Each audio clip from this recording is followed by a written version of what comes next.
Hello, bienvenue dans ce nouvel épisode de J'ai peur donc j'y vais, le podcast qui vous aide à créer la vie qui vous ressemble et à gagner en sérénité. Je suis Steph Blue Lips, je suis coach et j'accompagne celles et ceux qui veulent s'épanouir dans tous les domaines de leur vie. Grâce à des accompagnements individuels et personnalisés, j'offre à mes clients un soutien, des outils et des stratégies efficaces pour atteindre leurs objectifs et créer un changement durable dans leur vie. Chaque semaine dans ce podcast, je vous partage des conseils, des outils et des expériences pour vous aider vous aussi à donner un nouvel élan à votre vie. Vous êtes prêts ? C'est parti! Hello à toutes et à tous, bienvenue dans ce nouvel épisode. Aujourd'hui, on va parler de confiance en soi et surtout d'habitudes qui viennent saper la confiance en soi, qui empêchent de gagner confiance en soi. Donc si aujourd'hui vous voulez gagner confiance en vous et que vous faites un travail en ce sens, c'est important de faire attention à ces mécanismes-là, à ces habitudes-là qui risquent de vous auto-saboter. C'est ce que je vois très souvent chez mes clients et mes clientes et c'est ce qui m'a inspiré du coup cet épisode. Je constate que la plupart, avant d'entamer un coaching avec moi, ont déjà essayé de travailler sur leur confiance en elles, ont déjà essayé de mettre en place des choses, des techniques, des outils et ça ne fonctionne pas ou ça ne fonctionne pas sur le long terme. En réalité, c'est parce qu'il y a des mécanismes, elles ont des habitudes qui sont bien ancrées, qui sont parfois très discrètes mais qui viennent saper leur confiance en elles. En prendre conscience, et donc prendre conscience de ce qui vient nous auto-saboter, c'est ce qui va permettre de changer ça et de gagner vraiment confiance en soi. Donc, c'est parti. Déjà, avant toute chose, comme d'habitude, une petite définition rapide de ce qu'est la confiance en soi, parce que parfois on s'emmène les pinceaux entre ce qu'est la confiance en soi, l'estime de soi, etc. Donc la confiance en soi, c'est notre croyance en notre potentiel, en nos propres capacités, en nos qualités, en notre jugement versus l'estime de soi, qui est le fait de croire en notre valeur, de s'estimer.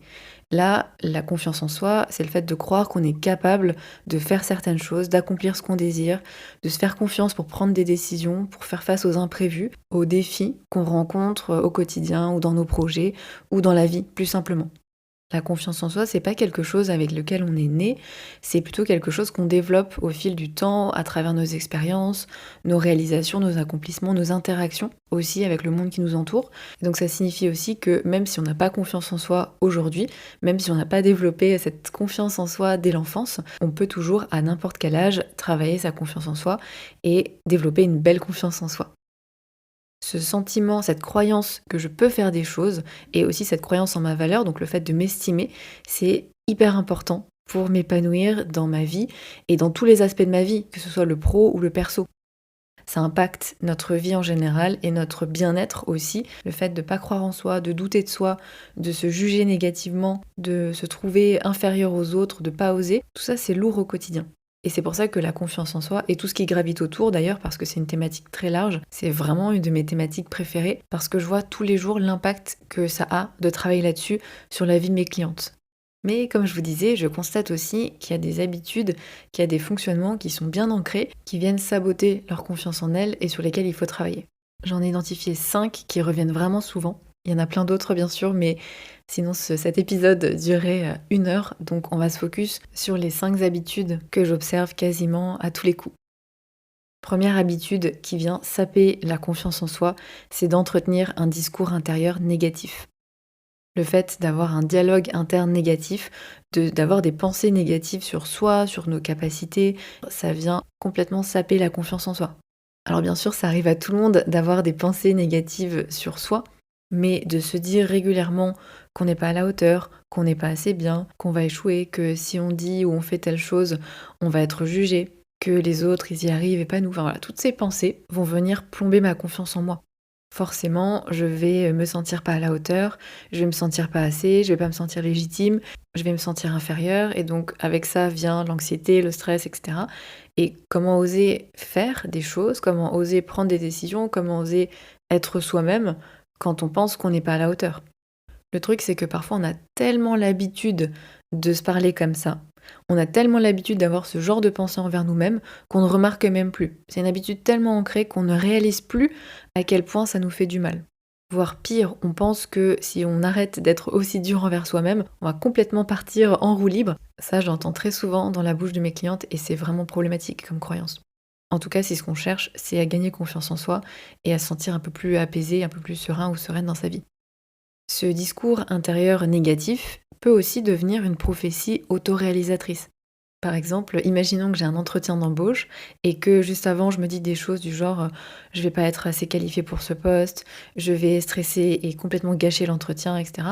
Toutes ces pensées vont me générer de l'anxiété, vont me générer du stress qui me permettra pas d'être au top pendant l'entretien, qui va me faire sous-performer. Mais pas parce que je suis pas capable, mais parce que le fait de me dire que ça allait mal se passer et que je vais être stressée et que je vais paniquer fait que je stresse en amont, que je panique et donc je perds mes moyens ou je bafouille. Et donc ça me génère encore plus de stress et c'est un peu une spirale infernale.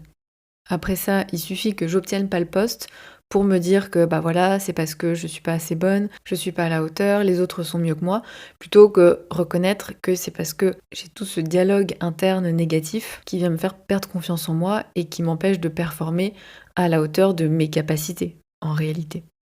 Je voudrais vous donner un autre exemple que j'ai eu pas plus tard qu'hier en séance avec une cliente et que je trouve super intéressant. Elle est en reconversion, en recherche de sa nouvelle voie professionnelle et donc elle suit le programme Oser et elle me dit qu'elle s'est rendue compte ces dernières semaines qu'elle apprend vite. Et là tout de suite elle se corrige en me disant mais en fait je suis pas sûre, j'ai ce sentiment mais peut-être qu'en fait c'est pas vrai, peut-être que quelqu'un d'autre trouverait que j'apprends pas si vite que ça. Et je lui ai dit stop, regarde, que ce soit vrai ou pas vrai, regarde ce que ça génère chez toi. Quand elle a cette croyance, cette pensée qu'elle apprend vite, ça la motive, ça lui donne envie justement d'apprendre, de faire des recherches, de persévérer quand elle est face à quelque chose de nouveau qu'elle connaît pas, parce qu'elle se dit que bon ben ok, là elle est perdue, elle est débutante, mais elle va pouvoir apprendre. Et cette croyance, ça l'aide énormément. Si à l'inverse, elle se dit que elle a du mal à apprendre des choses nouvelles, qu'elle est lente, etc., dès qu'elle va être confrontée à une situation comme ça, elle risque de paniquer, de stresser, d'avoir des pensées négatives qui du coup ne la mettent pas dans de bonnes dispositions pour faire face. Alors que dans les deux cas, elle a peut-être exactement les mêmes capacités, les mêmes compétences, et ce qui diffère, c'est ce qu'elle pense d'elle-même. Et je vais du coup donner mon exemple. Moi, j'ai cette croyance que j'ai un bon sens de l'orientation. Au fond, je suis pas très sûre que ce soit vrai. En tout cas, c'est pas exceptionnel.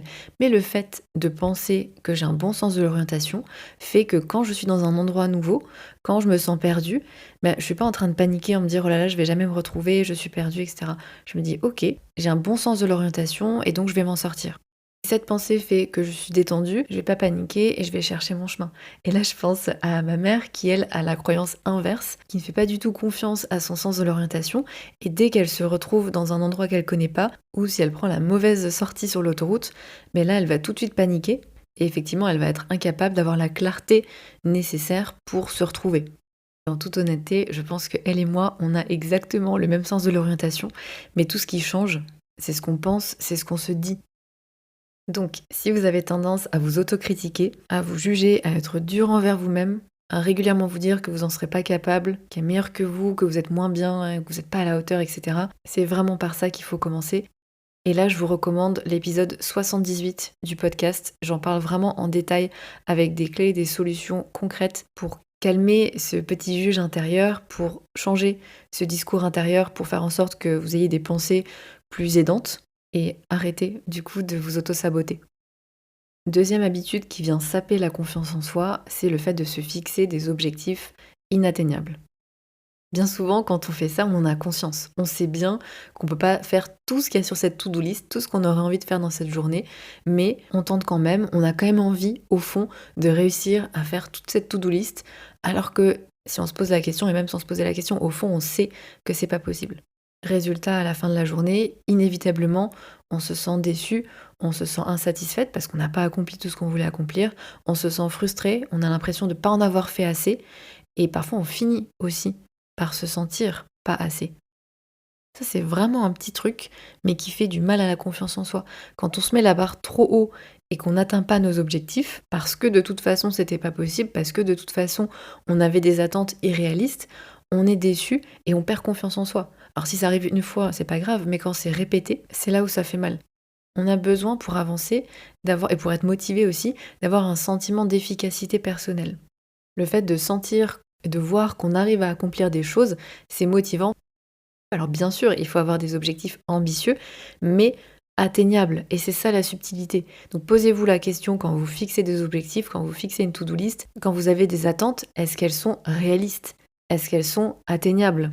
Parce que sinon, vous vous condamnez d'avance à être déçu, à être insatisfait ou insatisfaite, à être frustré. Si vous attendez de vous-même, alors que vous venez de commencer un nouveau job, d'être opérationnel et de tout savoir sur ce nouveau poste en quelques semaines ou quelques mois, alors qu'il faut 6 mois, il faut 1 an pour l'être, vous serez forcément déçu. et vous allez douter, et vous allez vous mettre la pression.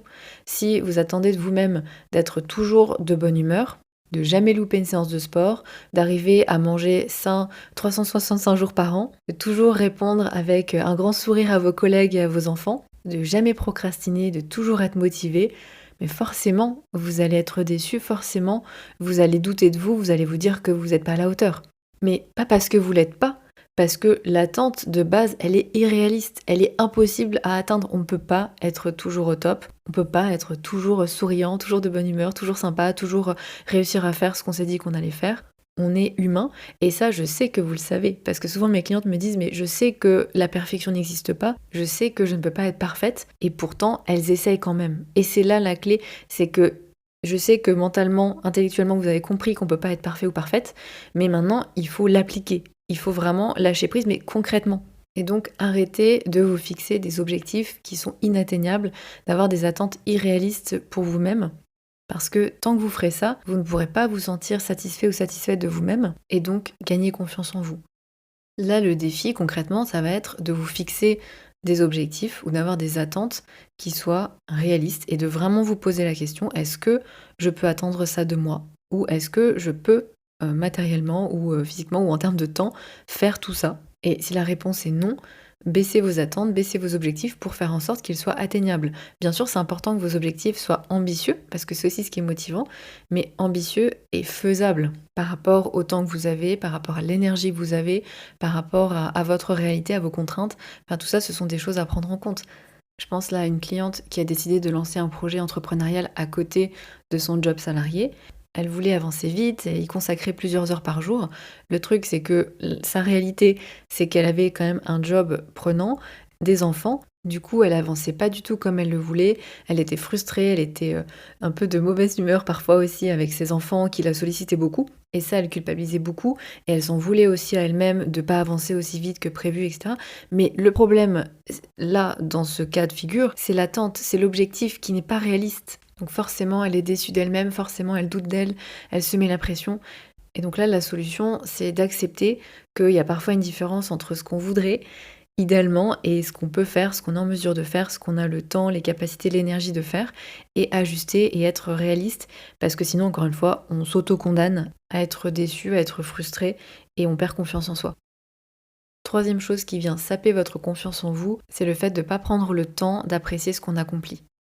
Ça, c'est fatal parce que on n'a aucun problème en général à se rappeler nos erreurs, nos échecs, ce qu'on n'a pas fait assez bien, tout ce qui nous reste à faire. Mais quand on réussit quelque chose, ça part aux oubliettes tout de suite.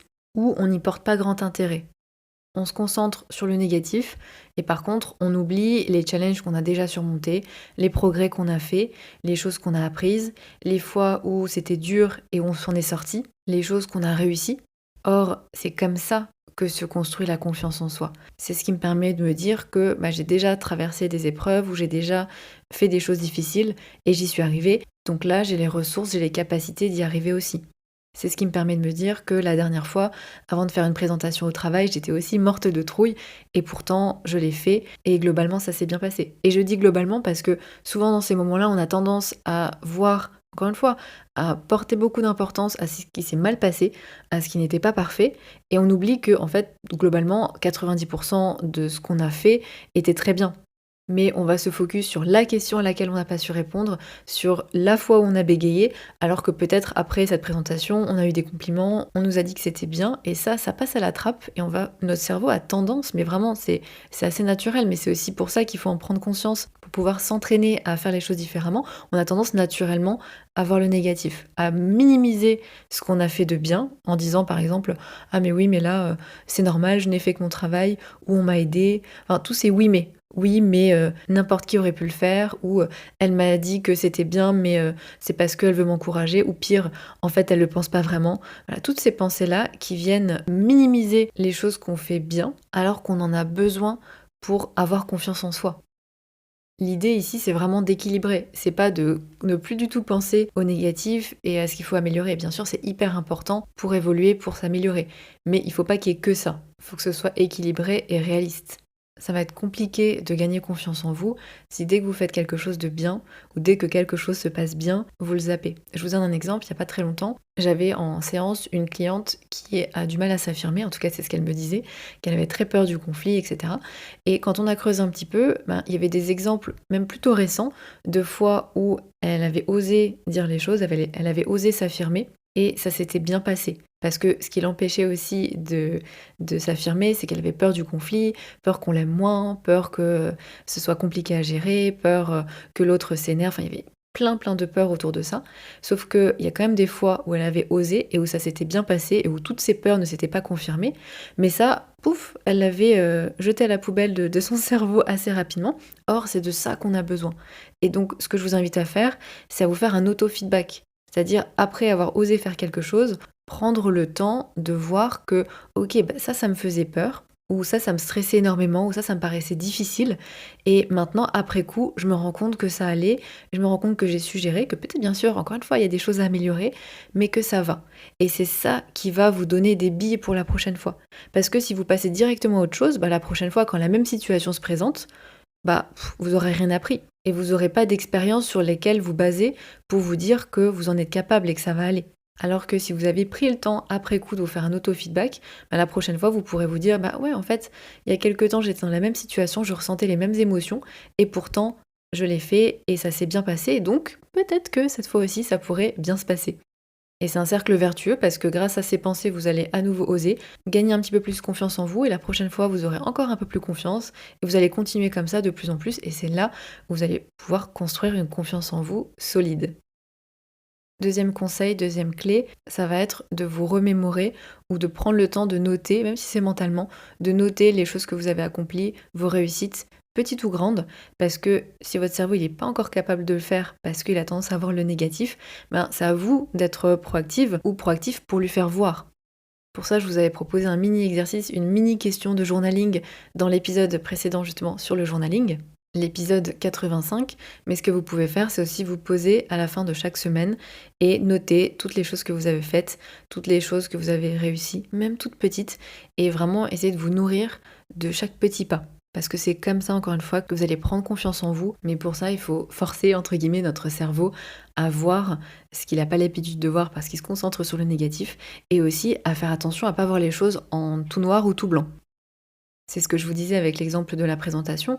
Peut-être que à 90%, même 99%, ça s'est très bien passé et qu'il y a eu un truc qui s'est mal passé, 1%. Il ne faut pas que ce 1% vienne teinter toute votre expérience. Il ne faut pas que ça en devienne une expérience négative, un échec, une non-réussite, parce qu'il y a un truc qui s'est mal passé. Je vous invite vraiment à prendre du recul et à essayer de voir les choses en nuances de gris, parce que même dans une expérience négative, il y a aussi des choses positives.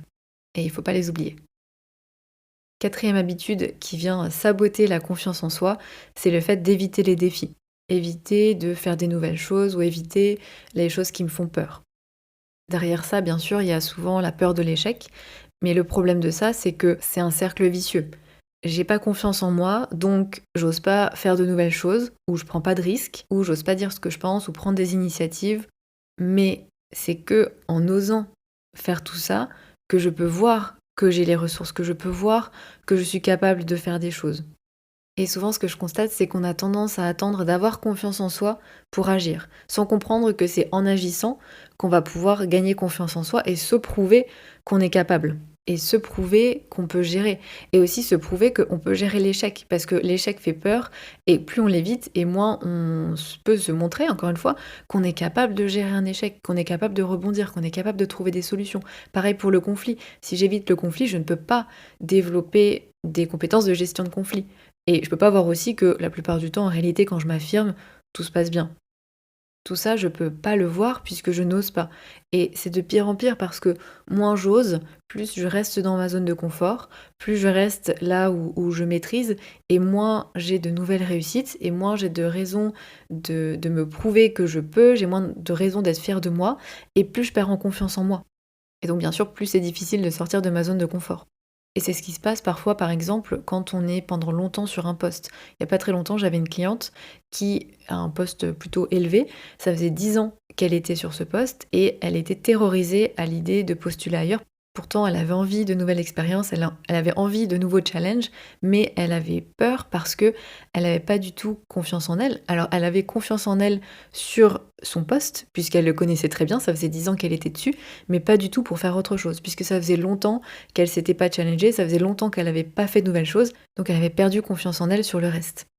Petit aparté, d'ailleurs, ça aurait pu faire l'objet d'un chapitre de cet épisode à part entière, parce que c'est aussi quelque chose qui fait beaucoup de mal à la confiance en soi, c'est la surcompensation. Donc juste avant, là, je vous parlais d'évitement, mais il y a aussi la surcompensation. C'est quoi? C'est quand par exemple, je vais reprendre mon exemple de la présentation au travail, j'ai une présentation à faire au travail, j'ai pas le choix, mon boss m'a demandé de faire cette présentation, je ne peux pas l'éviter, mais comme je ne me pense pas à la hauteur ou que j'ai peur de ne pas être à la hauteur, que je manque de confiance en moi, je vais surtravailler, surpréparer, je vais passer des heures et des heures pour faire en sorte que ce soit parfait et ne pas me ridiculiser. Et ça aussi, ça vient faire du mal à la confiance en soi, même si on le voit pas toujours, parce qu'en réalité, ce qui se passe là, c'est que tant que j'en fais trop, tant que je fais les choses parfaitement, bien sûr, tout se passe bien, je performe, je réussis, mais je ne peux pas voir que si je fais moins, si je fais juste assez, ça suffit. Qu'en réalité, je suis tout à fait capable de réussir sans autant préparer. Et le fait d'avoir surcompensé une fois fait que je me dis que en fait, pour réussir, il faut que je travaille autant, il faut que je m'investisse autant, alors qu'en réalité, pas du tout. Et donc ça va être difficile de gagner confiance en moi, puisque je vais être dans cette surcompensation. Donc là, en termes de clés, de solutions, il n'y a pas de secret, que ce soit si vous êtes dans l'évitement ou si vous êtes dans la surcompensation, ça va être de faire ce qui vous fait peur, petit pas par petit pas, d'oser faire ce qui vous fait peur ou d'oser faire moins et pouvoir voir qu'en fait, tout se passe bien. Il n'y a que comme ça que vous pourrez gagner confiance en vous, en prouvant à votre cerveau qui a peur que vous en êtes capable. Alors bien sûr, je dis pas que c'est confortable, ça veut dire d'accepter aussi de faire les choses en ayant peur, mais ça ne vous empêche pas de faire les choses, et il y a que comme ça que vous pourrez avancer. J'ai peur de faire quelque chose, je fais un petit pas, je vois que ça se passe bien, je gagne un tout petit peu confiance en moi, et donc ça me motive pour faire un pas de plus, et un pas de plus, un pas de plus, et c'est comme ça que petit pas par petit pas, votre confiance en vous va grandir et va se solidifier, oui on peut dire ça. Tout ce que je vous dis là depuis le début de cet épisode, c'est ce qu'on fait en coaching. En tout cas, dans mon approche, je travaille comme ça. D'abord, travailler sur la partie cognitive, c'est-à-dire ce que vous vous dites, parce que comme je vous ai dit, ce que vous croyez, ce que vous pensez a un impact énorme sur comment vous vous sentez et ce que vous osez faire ou pas. Et puis ensuite, travailler aussi sur vos comportements, ce que vous osez faire et ce que vous osez pas faire, parce que parfois on a compris les choses intellectuellement, mais on n'ose toujours pas les faire et donc rien ne change. Donc pour ça, il faut se challenger petit à petit, et c'est le rôle d'un coach, en tout cas c'est mon rôle et c'est comme ça que je vois les choses, c'est mon rôle de vous accompagner à faire ces petits pas en vous donnant un cadre safe pour voir que en fait tout va bien, que vous pouvez dire ce que vous pensez et on va pas vous juger, que vous pouvez dire non et que ça va pas forcément provoquer un énorme conflit ou qu'on vous aimera pas moins ou que vous pouvez faire moins et qu'en fait tout se passe bien, etc. Et développer comme ça une confiance en vous qui soit durable. Cinquième habitude qui fait vraiment du mal à la confiance en soi, c'est le fait de se comparer aux autres. La tendance qu'on peut avoir à se juger par rapport aux autres, à se comparer, peut nous faire nous sentir pas à notre place, inférieur, avec moins de valeur, moins bien, pas assez, même si on réussit plein de choses et qu'on a accompli plein de choses. Je vous donne un exemple encore une fois tiré d'une séance d'une cliente qui était tout à fait compétente et reconnue dans son poste, mais elle avait tendance à se comparer à ses collègues et notamment à une collègue qui était à un poste plutôt similaire, qui avait plus d'expérience, alors ça c'était factuel, mais qu'elle percevait aussi comme meilleure, comme plus à l'aise, comme plus confiante justement, comme plus à l'aise à l'oral. Cette autre personne, elle n'hésitait pas forcément à partager ses idées, etc. Et donc ma cliente avait le sentiment d'être moins compétente, moins performante. Ça a commencé à la faire douter de ses compétences, de sa valeur professionnelle à elle, ce qui lui a fait perdre confiance en elle. Et concrètement, elle avait tendance du coup à beaucoup plus douter dans son travail. En réunion, elle avait du mal à partager ses idées parce que elle se disait qu'elles étaient sans doute nulles comparées à cette autre collègue. Elle y pensait beaucoup, en tout cas ça lui prenait beaucoup d'espace mental. Or, ma cliente, elle était tout aussi compétente, elle avait plein de qualités, plein de forces, certaines différentes bien sûr de sa collègue, mais ça elle l'oubliait.